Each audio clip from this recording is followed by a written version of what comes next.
Welcome, everybody. Happy New Year. New Year, New Year. Yes, 2021 with season 2 of Real Talk Bluegrass. I'm Shelly, your host, and I'm looking forward to welcoming the amazing, wonderful family band, Echo Valley. Seven family members, 6 girls, 1 boy, and here we are to get real with Echo Valley from Pennsylvania. So let's welcome them in.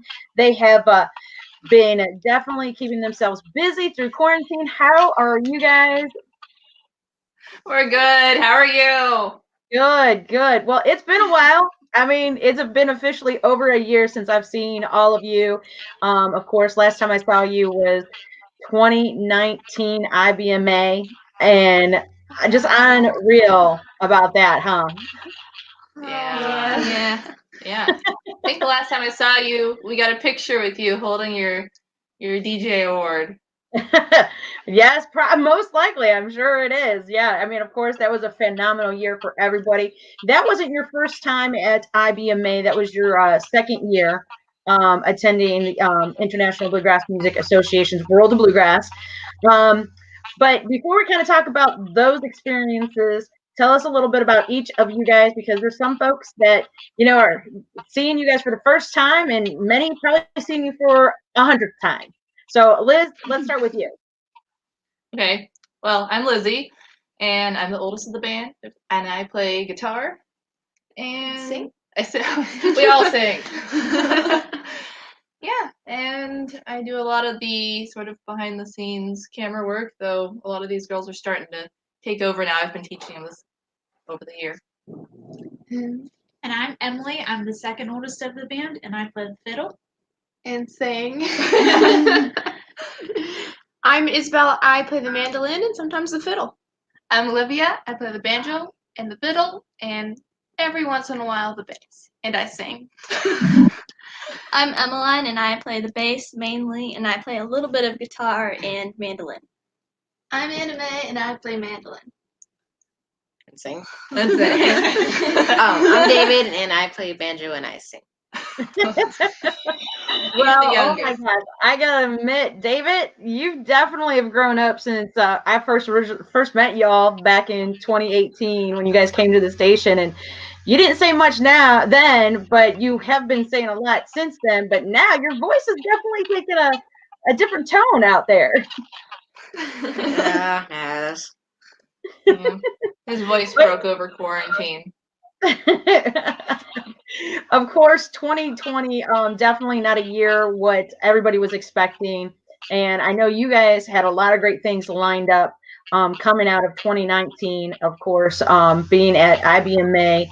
Tell us a little bit about like things that you guys were involved in going into 2019 World of Bluegrass, because you guys were doing a lot of things. You played some shows, but then you guys kind of started working towards getting in with the Little House Workshop, working with songwriters Jerry Salley, Donna Ulisi, and Rick Stanley. Of course, Jerry and Donna taking home IBMA Songwriter of the Year awards. Tell us a little bit about that, Lizzie, because I know that's very important to how you guys kind of dove right into 2020 and how its all outcome came. Yeah. So back at IBMA 2018, we got connected with Donna Ulisi, and my dad met her at one of the workshops there, and then he introduced us, and we sang for a little bit, and she said, hey, why don't you guys try some songwriting? I actually do this Little House Workshop with Jerry Salley. And we thought, oh, that sounds kind of cool. So we did it in spring of 2019. It was a weekend, and it was a great learning experience. The first day we were so stressed out, and the second day, compared to the first, was like a breeze. It was like the first day was like trying to get all the kinks out. The second day we got all these lovely songs, and yeah, it was great food, great fun, and learned a lot. And we kind of got to know Donna a little bit, and later on, because of that workshop, we actually ended up working with her as a producer on our upcoming album. So that's pretty cool. You guys have been a fan favorite. I've had a lot of folks kind of, asking me when you guys are going to be on Real Talk. So that's got to be encouraging, because being a new band, 3 albums already under your belt, of course, at your self-titled Echo Valley in 2016, 2018, Rise and Shine. That's really when I got to meet you all. And then, of course, the Christmas with Echo Valley, also in 2018, which is a nice rendition to celebrate the season with the family. That's, you know, and the harmonies that you all have, just spectacular. And so when you guys decided to do the little workshop with Donna, Rick, and Jerry, obviously your mindset was what? I mean, truly, I mean, probably like stoked that you're working with these songwriters, but what really were you guys driving towards? Were you driving towards getting songs immediately out of that, or just learning how to craft songs and write the melody as well as the lyrics? We were really hoping like we'd instantly know how to write a song, but that didn't happen. But we got some really awesome songs out of it. Yeah, we did. We learned a lot. We knew nothing before that. We knew nothing going into it. We were just like, you know, these are great songwriters. Let's go. We hadn't really written a song before. Not really. We tried, but We tried, but they all were like, we just keep those at home. Well, of course, you know, that's a great place to start learning and kind of crafting another part of yourselves to come into form and into play as a musician, is knowing how to write songs, whether you end up continuously writing them for yourselves or just simply knowing then an aspects of looking for the right song for you, right? That's right for Echo Valley, because that I think that is a key important thing as you go forward with recording new music. You want to be able to you know, find those particular songs that fit you, whether you write them or not.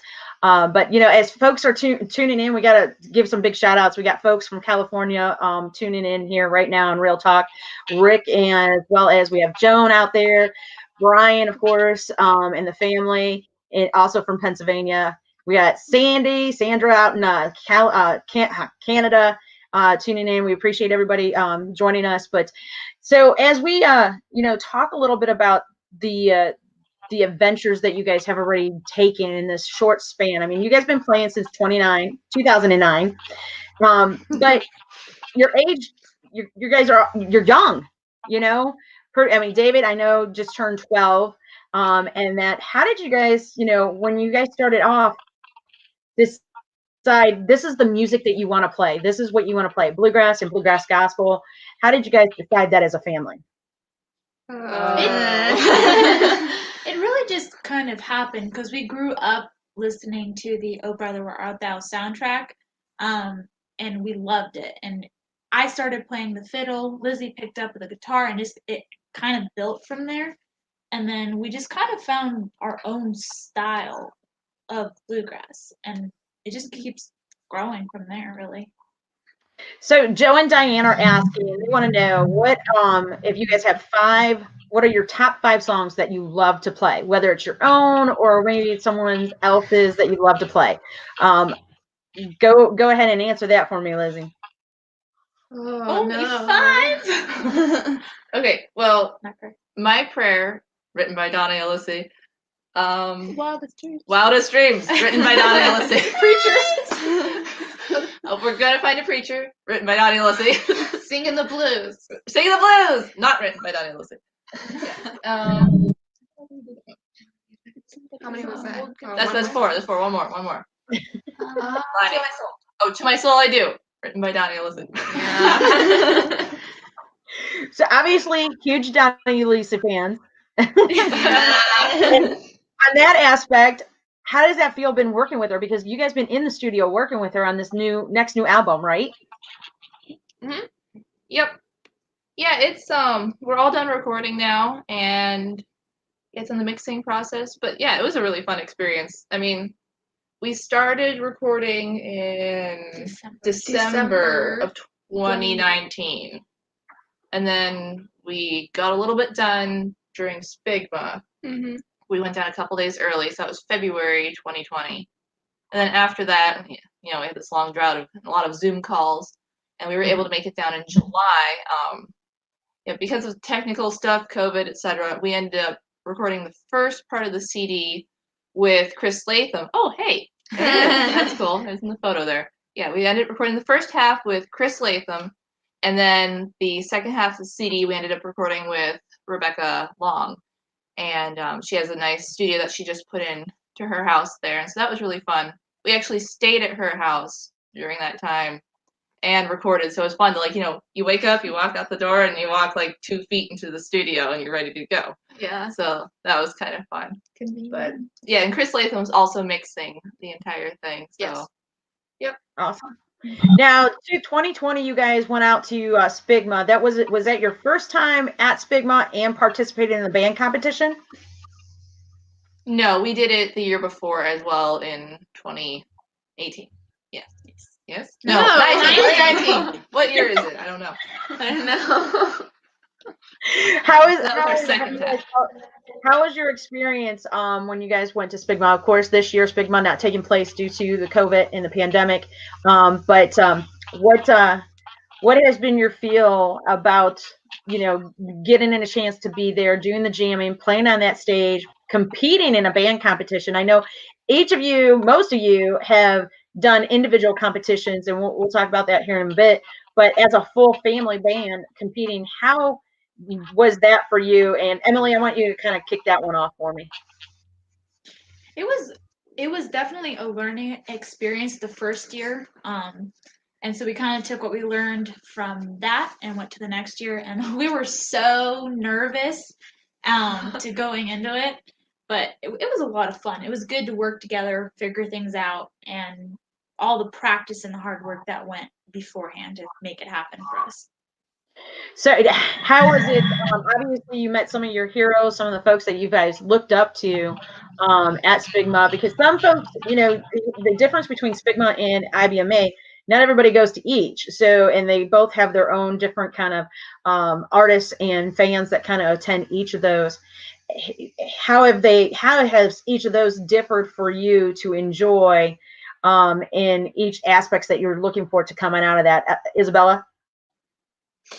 How are they different? Yeah. I think they have similar goals when we go to them, but they also have very different. Mostly, I think, because for Spigma we went for the band competition, and IBMA is just such a different feel. There's so many more people, but Spigma's nice because there's a lot more one-on-one with people because it's smaller and smaller circle of people. You see them over and over, so Yeah. you get to know them. Yeah. When in IBMA, you could see someone one day and then you never see them again, even though they're in the exact same place as you, just It's because just it's so much going on. Massive. Right. So you guys, of course, the pandemic hit us not too long after Spigma of 2020, and that you had a lot of shows on the books. I mean, I know you guys were pretty much going to be going to places that you've never played before. What has happened to those shows for you guys? Have they been able to, you know, obviously postpone them, and hopefully you'll be able to either attend them this year if they're putting them on, or how is that working out for you guys as a performing artist? How is that affecting you guys, Lizzie? Yeah, a lot of that is it's still up in the air. We're starting to like do some email correspondence with a lot of folks now. You know, everybody's kind of like sticking their head out of the water, just like what are we gonna do this year? Most of our shows got kicked over to this year, like provided everything is okay. Right. So we're hoping all of them will come back. Right now, I have one for sure I could put in the calendar, and that's in June. It's in the middle of Pennsylvania. I'll have to go back and look up the town. I don't quite remember off the top of my head. But we're going to be doing our Oh Brother show out there. We did this last year at the Rex Theater in Pittsburgh. It's us, Echo Valley, as well as the Jacobs Ferry Stragglers, Well Strung, and the Millbillies. All four of us bands do the whole entire soundtrack of Oh Brother Art Thou from beginning to end. And each band gets their own song. And a couple songs are, you know, that we mix up the band members a little bit. And we get to do that this June, and I'm so excited because that show is so much fun. Well, and it's the 20th anniversary of Oh Brother Where Art Thou, the movie and the tracks. I mean, so it's going to be a huge event. So I hope, you know, it's an outdoor event. Yes. Oh yeah, yes. So yeah, completely, like a big field. For sure that's going to happen. Yeah, most likely, you know, as long as everything works out. I mean, we know the drill at this point. Like, you know, Lord willing, it's going to happen. Right, exactly. Well, of course, with the pandemic that hit, it came. I know how much you guys have been really at the forefront of making sure you guys are you're making sure you guys are out there in front, making sure people know who Echo Valley is, because it was pretty much you were getting out there, and then all of a sudden, well, pull back, and not because you had to, because the world had to. How have you guys embraced this pandemic for you guys as individuals as well as a band in marketing yourselves to keep people familiar with Echo Valley and each of you guys and what you do as an artist individually? We're going to start with Olivia on this one. Oh. Well, it's certainly, there's more time to practice individually now. I did a lot of that this year compared to the other years. It's been a good experience because we've had to do the live streams, and that was just completely different from being with a crowd right in front of you. So we had to learn new things for that. We had a script that none of us seemed to be able to memorize. But that was good because it helped us all know what to say for next time we're in front of an audience, not just Elizabeth talking. So that's good. So, and Anna May, I want to ask you, because when I saw you guys in the studio with me here, you're just kind of getting familiar playing regularly on the mandolin. And I gotta say, I'm gonna see you've probably grown more. At least that's what I'm seeing from the live streams that you guys do. I mean, it's remarkable. How have you dedicated yourself into perfecting as much as you can right now at a young age for the mandolin? Well, I've been learning a lot of Isabel's parts and trying to learn other instruments. It's getting there. Yeah, she's really come along on the mandolin this whole year. In fact, this morning, the mandolin teacher was over, and they were playing together. The mandolin teacher had a guitar, and Anna Mae was playing, but me and Mom were in the other room, so we couldn't see what was going on. And Mom looks at me, she goes, "Is that Bernie playing?" I said, "No, that's Anna Mae." She goes, "What?" We were. It was so funny because she's come so far so quickly. She sounds amazing. Well, and then I have to say that's the same thing with David, him and the banjo. And not very many bands have two banjo players. How is that going? As you're growing more as a banjo player, David, how is that? Embracing the stage with two banjos. I mean, that's a rarity in bluegrass. Sometimes, not all the time. For some songs, it's hard because can't always have like both people doing roles at the same time. So it time and time again, it sort of gets messed up. But we do it with a lot of practice. We have to sit down together and practice for an hour or two. Yeah. Right.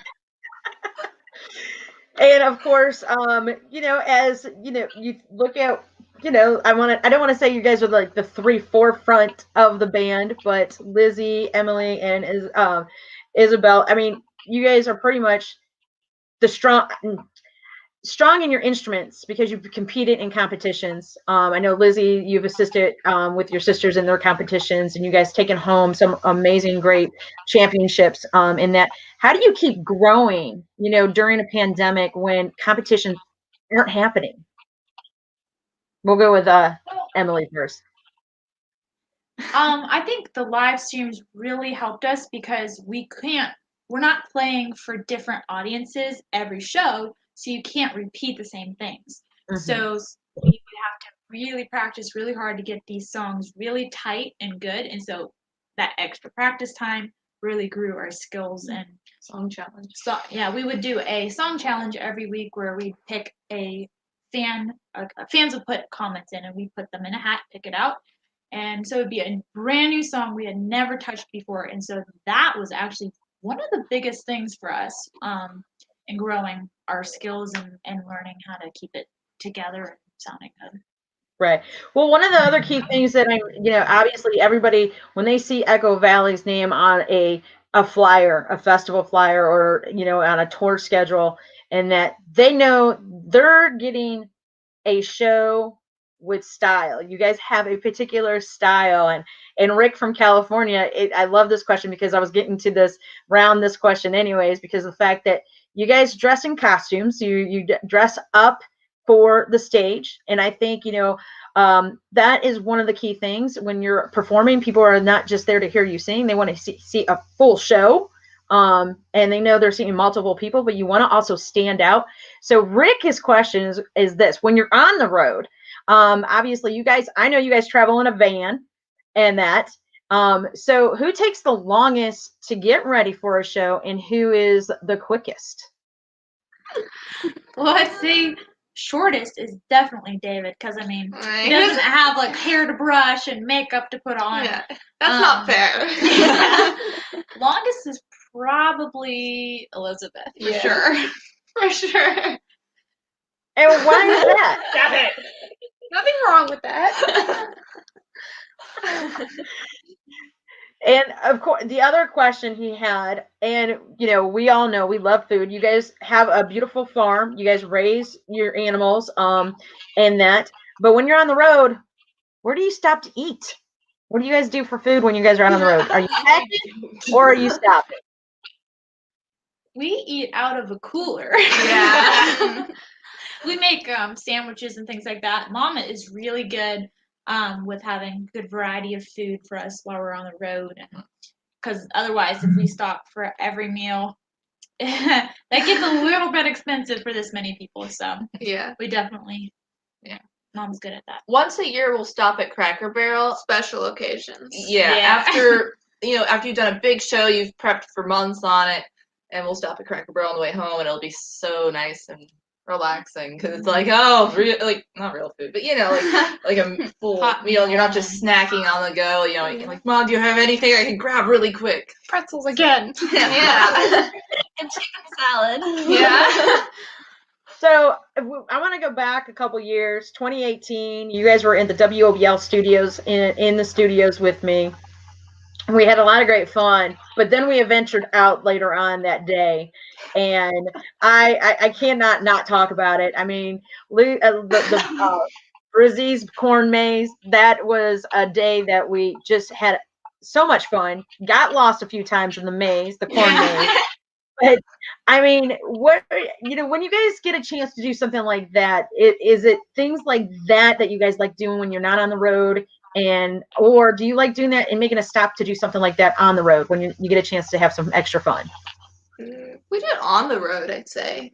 Yeah, we like both, but honestly, if we're gonna do something fun, it's usually while we're already out, so we don't have to make an extra trip out. But I'm glad you brought up the corn maze thing, because I was thinking about that last night, and I remember you live streaming us being lost in the corn maze. She got us lost. Yeah, we won't say Lizzie got us lost, but she did, didn't she? She did. We're just gonna blame the oldest. Come on. I mean, I'm just gonna be honest. We're just gonna do that. Hey, at least you didn't get stuck on a slide going down. Yeah, who was holding the map? It wasn't me. No idea. Well, you guys had the opportunity to do a show this year, and actually in front of fans, and that took place just in Columbus, Ohio, at the Sterling Bluegrass Jamboree. How was that? How was the interaction with the fans, and the guidelines that you guys had to follow? It was a little strange looking out and just seeing everyone, wearing masks. You can't see their expressions, whether they liked it or not. They clapped though. And they clapped. They were cheering, muffled, but cheering. Yeah. It was really nice. It's so good to get out again, and every time you go out and play now, it's has a little bit more. It's that much more special because we didn't have it for so long, and I think it was. I mean, I know it's not that far into the year, but it was one of the highlights of my entire year, including 2020. So, Joe and Diane want to know, what can fans do to help you guys out in your career, especially during a pandemic, and that what is something you guys are hoping to capture with the fans that follow you on Facebook, Instagram, as well as through your website at EchoValleyBluegrass.com? Yeah, we'd love for you guys to be sharing our stuff. That really gets the word out. And if you guys like our social media pages, that's always lovely, because the more people that like things, the more, like Facebook and Instagram, the more they push those things out, so we get a little bit more exposure, a little bit more people find out about us. And yeah, if you guys leave comments and stuff, it really makes our day, because we can't see you really much anymore. So when we get those comments, we read them out loud to each other. We'll go and we'll find each other like, hey, Libby, did you see the comment? And we'll read it. So it makes us feel really special. You also can find, you can buy our CDs on our store. It's EchoValleyBluegrass.com/store. We have all 3 of our albums out on there, as well as signed posters and an Echo Valley sticker. Eventually, we hope to get some other fun things on there, hopefully with the release of our CD. So just keep watching for that. So yeah. Well, I definitely know. I've been seeing folks wearing the T-shirts throughout social media during different events and stuff. Now, with the pandemic that happened, of course, you guys been doing the live streams. Lizzie, tell us a little bit about, because my thing is, a lot of folks, love watching them, but sometimes I wonder if they know what goes into making these happen. And I know you guys do something unique, and I know you're not the only ones that do this, but tell us a little bit about, preparing a day, preparing the music, obviously, and putting these shows together, because they're just remarkable. And I know a lot of folks tune in when you guys do this, but can you kind of go through the steps so folks can understand? And I think once they understand that, I think not only will they appreciate you when you're out live on the stage in festivals, but the appreciation that you guys do right now to make these streams happen. yeah, so what we do first when we're planning for a live stream is I get a notebook, and I make an outline of what songs we want to do, and then I show it to the girls, make sure everyone likes what we have going on.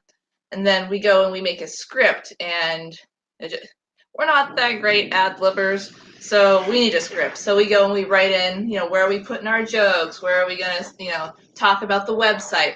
So we have about, 4 to 6 pages of that, and we practice it for, a week up to a month, depending on, how we can work out scheduling with when we do the live stream.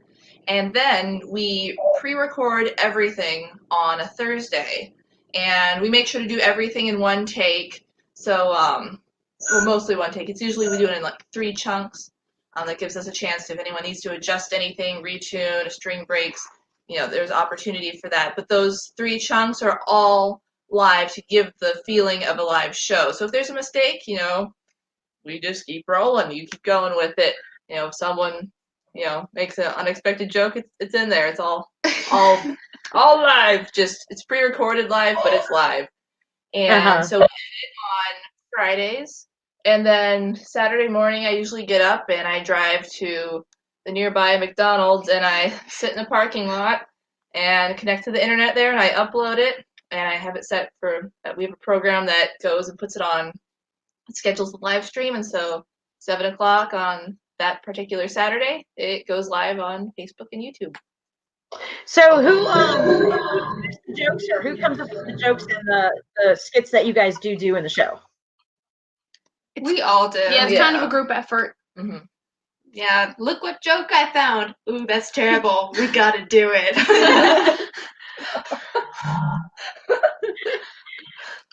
Of course, you guys have added some fun things to the shows as well to kind of break up the music and that. What gave you guys the idea to do those skits during the live streams that you guys have been doing? Emily? Yeah, Hee Haw was the big inspiration there. That, and we were bored out of our minds and wanted to do something, anything that just wasn't what we had been doing. So yeah, we did the Hee Haw skit, and we actually got inspired. Once we got our whole pre-recorded thing figured out, we found out that we could have special guests on our little Hee Haw skits. So the song Where Are You Tonight, for the folks out there who haven't seen our live streams, we would have a special guest on, and we did that for several of our live streams. Maybe about 15 of them have special guests. We had Price Sisters, We had Becky Buller. We had Darren and Brooke Aldridge. The Cody Ray Norris show. Stevenson. Sorry. The Cody Norris show. And Larry Stevenson. Yeah, lots and lots. Yeah, lots of folks. It was a blast. It was so much fun. So it was right. So Annie's asking a question for Emmeline.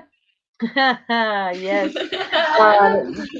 You always look like you're really enjoying playing the double bass, and you have a sense of comedy about you. Do you find it real fun? Are you really having fun when you're playing that bass?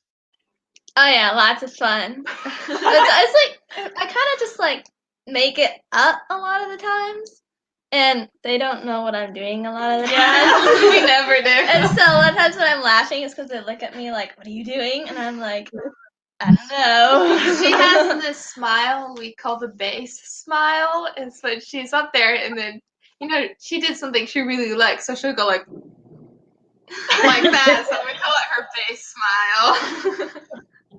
Now, when you guys like, particularly Emmeline, this is an interesting piece, because a lot of folks, when they decide on an instrument, I mean, you're a family.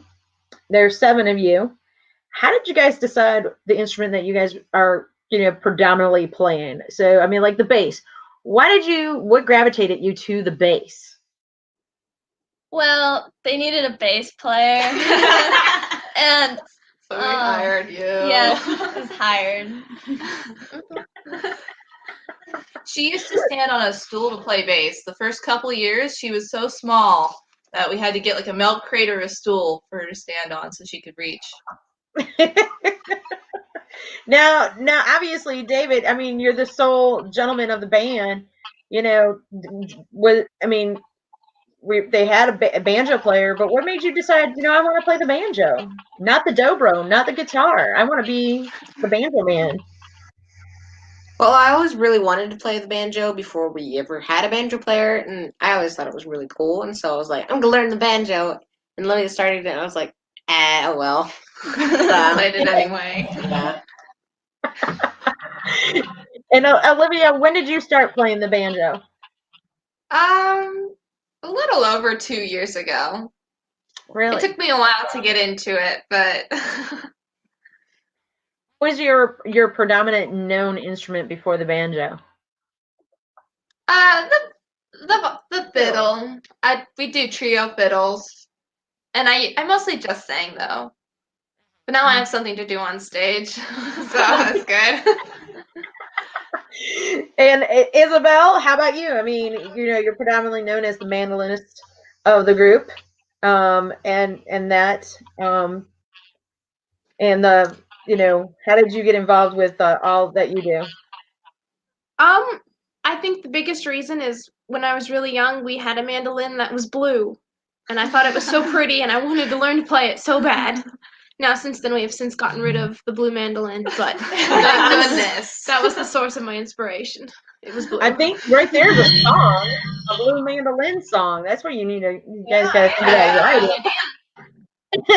So, and of course, we have the wonderful, lovely Anime also playing the mandolin, and that what obviously gravitated you to the mandolin as a young aspiring artist? Well, I don't know what made me go to the mandolin. I'm glad I did it. That's good. We already had it. Yeah.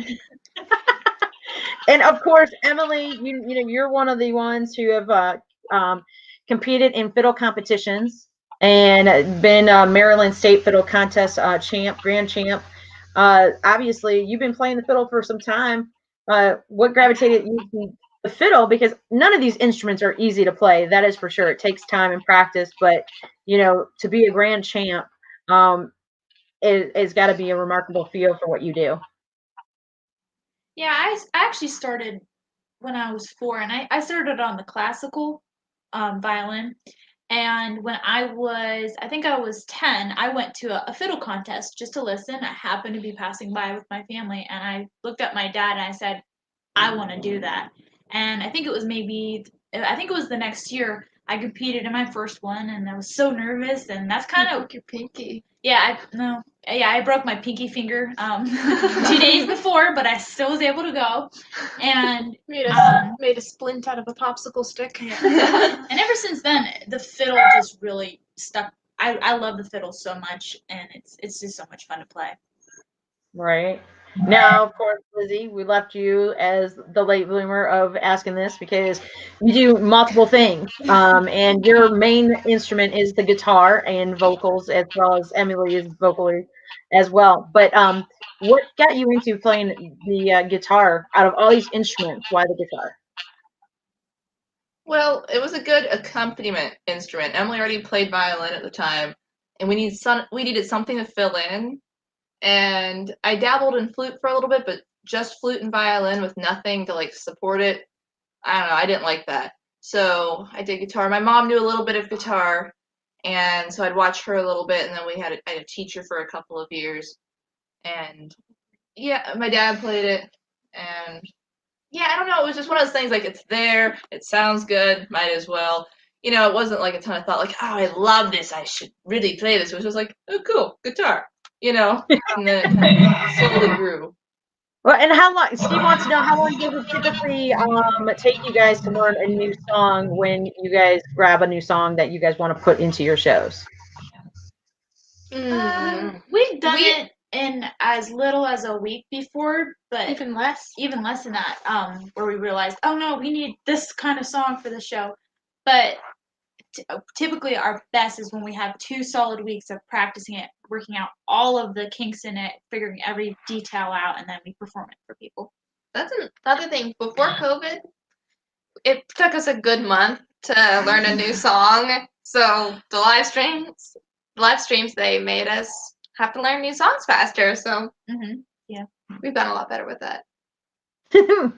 Now, so we know there's band competitions out there, and I know there's been some virtually, but not very many virtually competitions in that.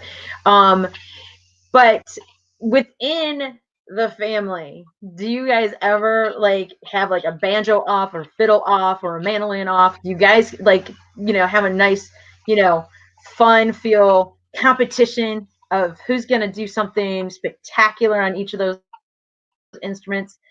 Or did I just put a bug in your ear to make you guys do it now? It's mostly between the 2 banjos. Yeah.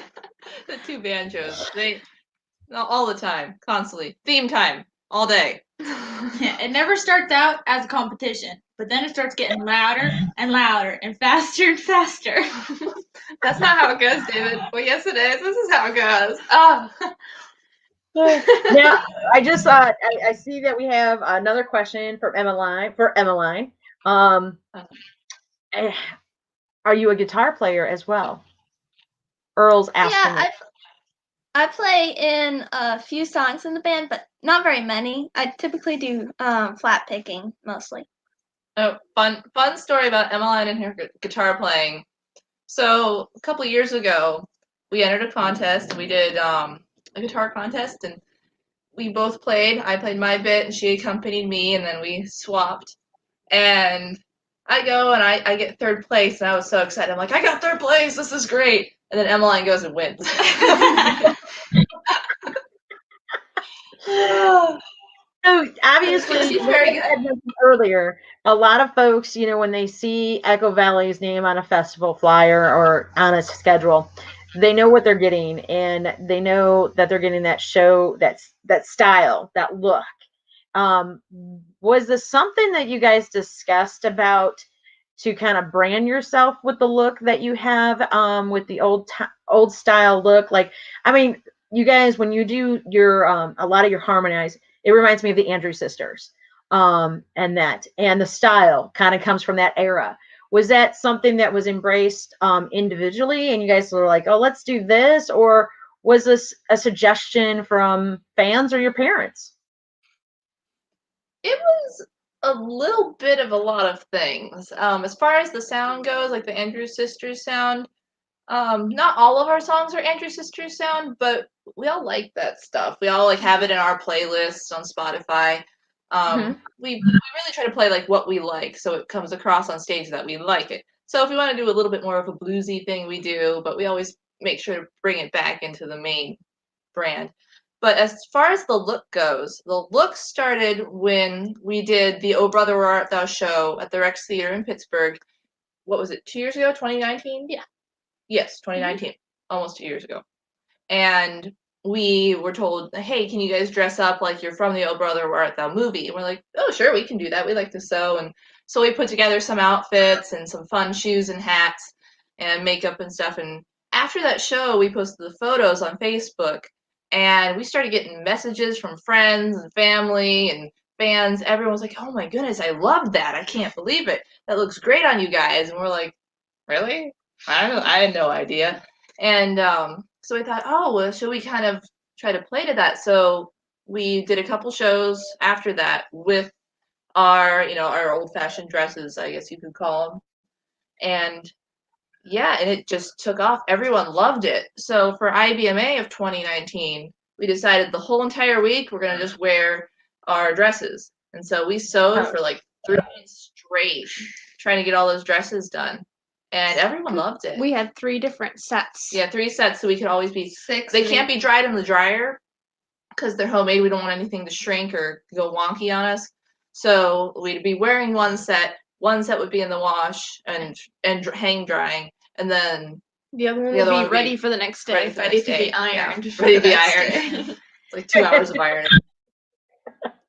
Okay, so Steve is asking another question. He wants to know, has any one of you ever tried playing the dobro? No. We We want to want really bad. to. I've touched a dobro twice. I don't know about these guys. Twice. Twice. Yeah. We don't have Okay. one yet. Emily, there's Yeah. a question that just popped up from Peter for you. Are you influenced by the klezmer music? If Sammy could pop that back up so you can read it to make sure I'm saying this right. I'm not, influenced in any of this. I actually have never heard of that, but now I'm very interested in that. I have to look we'll that have to up. Google that. Yeah. All right. See, Yeah, no. Thanks, Peter. Now she's got homework.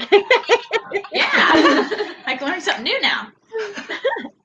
Now, and this is another good question. Obviously, like I will admit, sometimes before I go on the air, especially doing real talk, I get a little nervous. Even though I've been doing radio for over 25 years, I do get nervous a little bit. Do you guys get nervous on stage at all? Any single one of you? It depends. Yes. Yeah, the short answer, yes. But it's not always a fatal nervousness. It's always good to be a little bit nervous and excited, so because you want to be like, oh, I hope I play well. I hope I do my job type of thing. But yeah, because if you're not really nervous and you're just kind of sitting back and you're not really pushing your music along and trying to bring the energy, then But The most nervous was the Spigma competitions. Yes. IBMA, Our hands the shaking. the IBMA showcase. Oh, really? Oh, I was more nervous as people were coming in because people like Darren and Brooke came in and we were like, so we were really nervous for that. I was just getting ready to ask you guys about the experiences at World of Bluegrass. 2018 was your first time attending. How was that for you guys to go? Because you guys went not as a performing band, performing showcases. You guys went there to get educated and learn a little bit more about the community of bluegrass. What was your first reaction when you entered the halls in Raleigh, North Carolina? Confusion. What do we do? I don't know what I'm doing here. What? I don't think we knew what we were in for. We'd heard amazing stories about IBMA, which is a big reason why we went. But I don't think any of us were prepared for how amazing our time was. And it made us that much more excited to go back the next year and see what else we could learn and new people to meet, different things to do. Yeah. I personally was surprised how, like, all the people that I'd seen, all the other bluegrass artists I'd seen on the internet were just there walking around with a coffee. And you're like, wait, Rhonda Vincent! Rhonda Vincent just walked by. What? Wow. You know, we were just, For your first experience at IBMA 2018, what is something that really stands out to this day that happened to you, as individuals or as a whole? Kind of think about that, because I think I know what it is, but I want you guys to share them. So I'm gonna go with Olivia first on this one because she looks like she's ready to burst. No. Well, we were trying to film a little video on the escalators, and I was wearing flip-flops. Don't wear flip-flops to IBMA. So I was going up the escalator that was going down. This is when I was young and naive, so I won't be doing this again. So I cut my foot, my toe, and I was bleeding everywhere, and we just met was saying hi to Elizabeth, and I'm like, oh, Lizzie, I think my toe's bleeding. And she's like, oh, and we have Band-Aids, Mom got Band-Aids. Okay. So me and Isabel, we were going down to the exhibit hall, and I was like, I don't want to take the escalator. I don't want to risk cutting my foot again.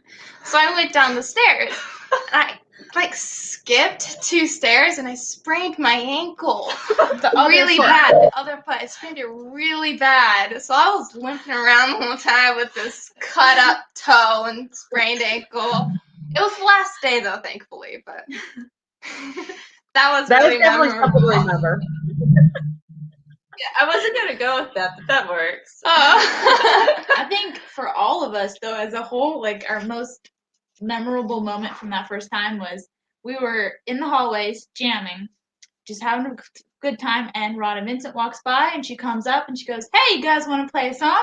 We're like, "Oh, yes!" So we got to play a song with her, and it was so much fun. Yeah. That was because our friend Austin Heffelfinger, he was talking with us, and he had already met Rhonda. I think he guested on a song during one of her shows before. So she recognized him, and yeah, it all just went from there. It was crazy. But The award show. yes, us 3 right here, boop, boop, and boop, right here.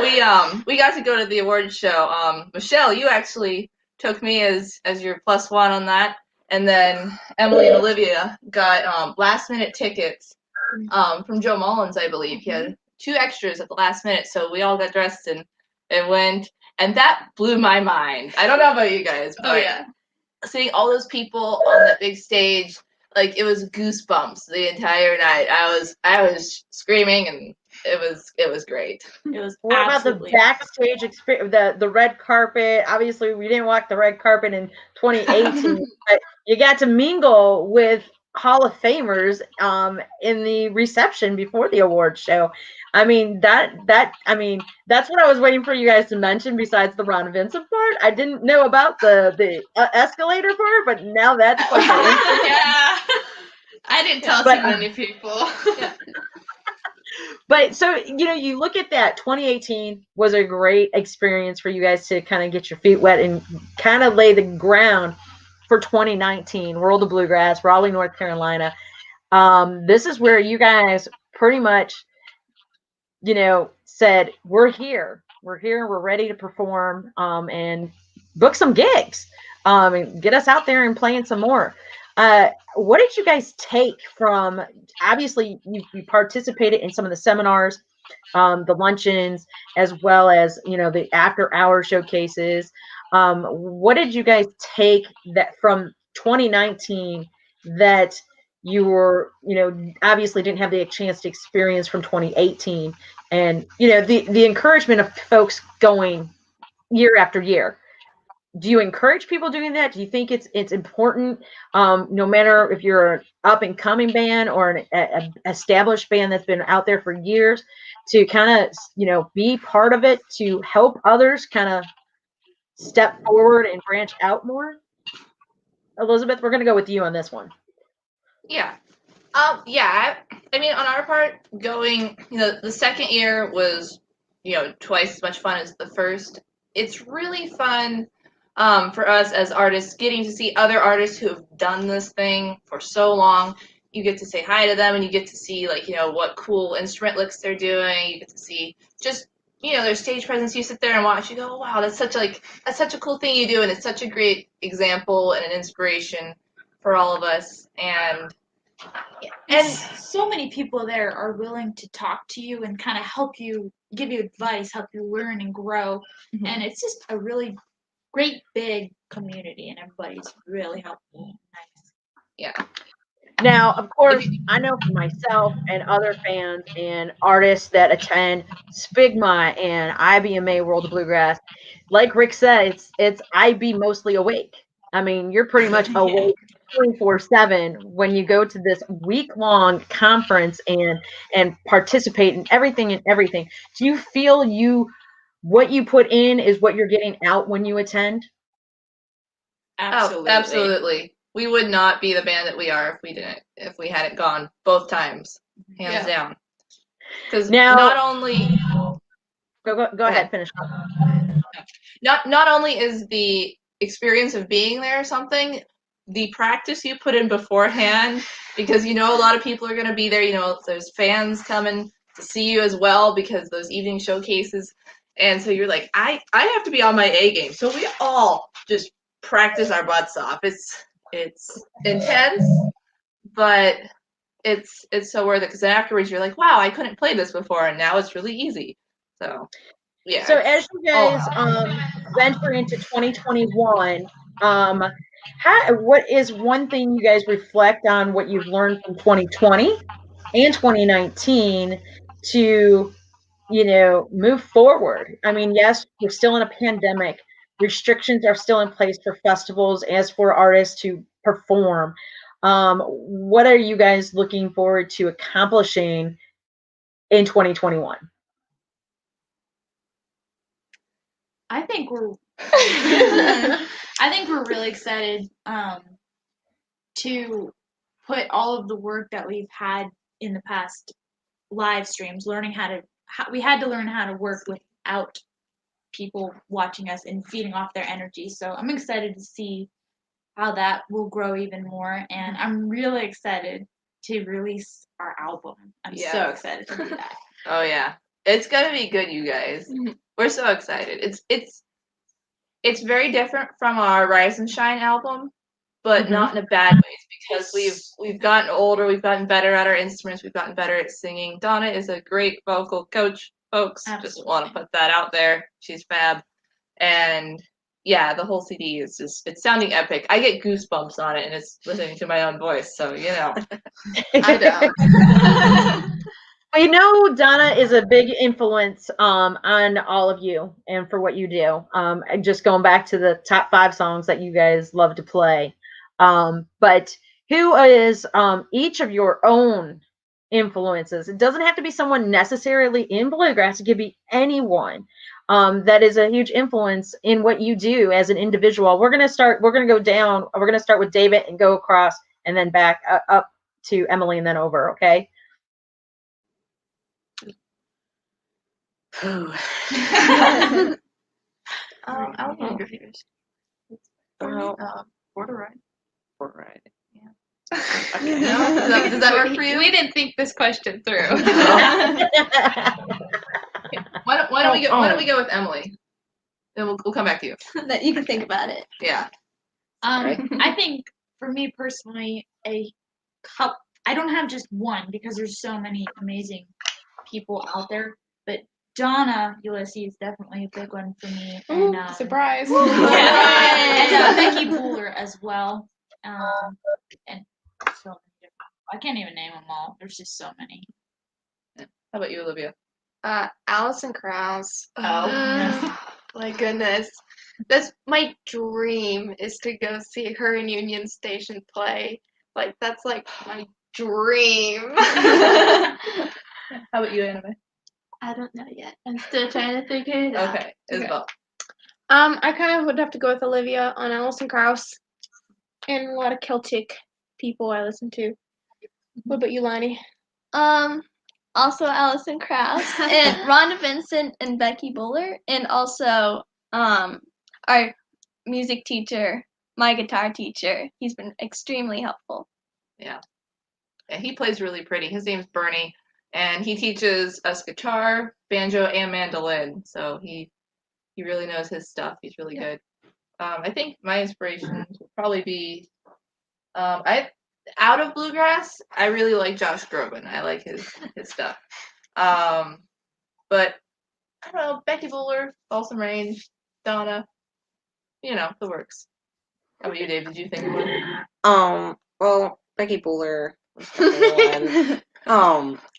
And our teacher helped me a lot because I hardly knew anything before that, like YouTube, and I don't know, it didn't do much for me before, but as soon as I started learning from him, it helped me a lot. And I have to say, Allegheny Drifters, and I think that's it. Banjo Ben.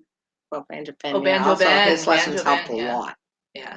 Have you guys, Olivia and Dave, have you guys ever thought about picking up the clawhammer banjo? Well, I tried once. Yeah, I tried once. Hey, that is the start of trying and not trying, right? Yeah. Now, as we get ready to wrap things up, and that I wanted to ask you guys about the new album a little bit more, because this is something, like you said it's going to be kind of similar to Rise and Shine, but different. How can you kind of not spill all the beans, but spill the beans a little bit so we can look forward to this album coming out that you've been working with Donnie Ulisi, Rebecca Spears. What can you give us? What can we give them? Yeah, I hesitate to tell you guys any of the songs because we don't really have our, the game plan all nailed down yet. So it's coming. Surprise. Yeah. We're not just gonna release it willy-nilly, but We're hoping for some new music videos though. yeah, new music videos are coming. But if you guys want a little taste of what it might sound like, you can check out our live streams because that's our current sound is what's in those live streams. And we won't tell you which ones, but a lot of the CD songs are actually peppered throughout the live streams. Yes, our live streams do have some of our songs that are going to be on our album. So Are we going to see some original songs on this new album? Yes. Nice. More than one. I will say that. Well, Rick also wants to know, will it be available on vinyl? He's a vinyl guy. He loves listening and spinning the records. Yeah, that depends on the demand. If people start out, we start doing all that prep for the CD, and we start doing all of the marketing for that and putting out Facebook posts. If people start requesting we have enough, we will do it. I know it's kind of expensive to do it unless you get a certain minimum. But if we have enough, sure. Yep. Yeah. And I think something like that and something like making sure you have enough CDs really depends on if live shows are going to happen as well. I think that's a key thing because that I know is a huge income of selling the merchandise right there in front of people who just got done seeing you live, seeing what you guys bring to the show, and then they get to take it home and have it with them forever, and I think that's a key thing. To hopefully shows will be back. You guys will be back performing more than one here and there. I know you said you guys will be celebrating again in June, July for the Oh Brother, Where Art Thou event. And I mean, that's going to be a fun time because it's celebrating 20 years this year with that. So that's going to be spectacular. Hopefully we'll all be alive together again in the fall with IBMA, World of Bluegrass in Raleigh. And, I know you guys are looking forward to something like that again. I know you guys are missing out on this year's SPIGMA because obviously the pandemic canceled that out. But we hope everybody can be together and see you guys live at the International Bluegrass Music Association's World of Bluegrass Week in Raleigh, North Carolina. Speaking on that note, it's been a pleasure having you guys be with us. I hope you guys had fun. I had fun. We got a little real. I appreciate all the fans that tuned in and asked some questions. It's been a blast. What a great way to kick off season 2 of Real Talk Bluegrass with this wonderful family from Pennsylvania, Echo Valley. You guys definitely proving that you have the music, the harmony, and you continuously do that, and you're continuously growing. And we appreciate what you guys do. Want to make sure people check out your streams. We want to make sure they go and like. The key thing is when you go to a Facebook page, you don't want to just follow. You want to like the page. Your Facebook page and your Instagram is Echo Valley Bluegrass. And the website, check out echovalley.bluegrass.com. And you guys, Happy New Year to you. Tell your parents hello as well. And I look forward to seeing you guys on the road. Yeah. All right. Yeah. Thanks for having us on. This was really fun. Yes. It's good to see you again, too. We've missed you. We'll get you back in the studio when we're allowed to have guests back in the studio. How's that? But as we get ready to wrap things up here, again, thank you to Echo Valley. Thank you for all of you joining us as we got real on Real Talk Bluegrass, episode 1 of season 2. I can't do this. I can't say I do this all alone. I got to say thank you so much to my wonderful dear friend, Mr. Sammy Passamano, who makes this happen every time we get a chance to do this with Bluegrass Music TV, as well as Ronnie Reno. We appreciate all of them behind the scenes and in front of the scenes as well. I also want to remind folks, this is the key thing, IBMA for the first time, is going to be having the opportunity to have the World of Bluegrass award show, the IBMA award show on Circle TV. That is huge. 75 years in with bluegrass music. They get to celebrate come Monday, where the 2020 virtual awards will be aired on Circle Network. So check out your local listenings for all of that. And also announced today or late yesterday, Ricky Skaggs being the recipient of the Presidential Medal of Arts from President Trump. So congratulations to our wonderful Bluegrass Hall of Famer, our Country Hall of Famer, Ricky Skaggs, in that recipient of an award. So again, a lot of great things to watch with Bluegrass. Check out ibma.org. Become a member if you're not a member, and be sure to follow IBMA on social media, always keeping us up to date. And of course, get ready for 2021 World of Bluegrass Week come in September of 2021. It's going to be a lot of great fun. Thank you again, Echo Valley, for being here. Everybody, it's been fun. It's been great. We got real here on Real Talk Bluegrass. You have yourself a great day.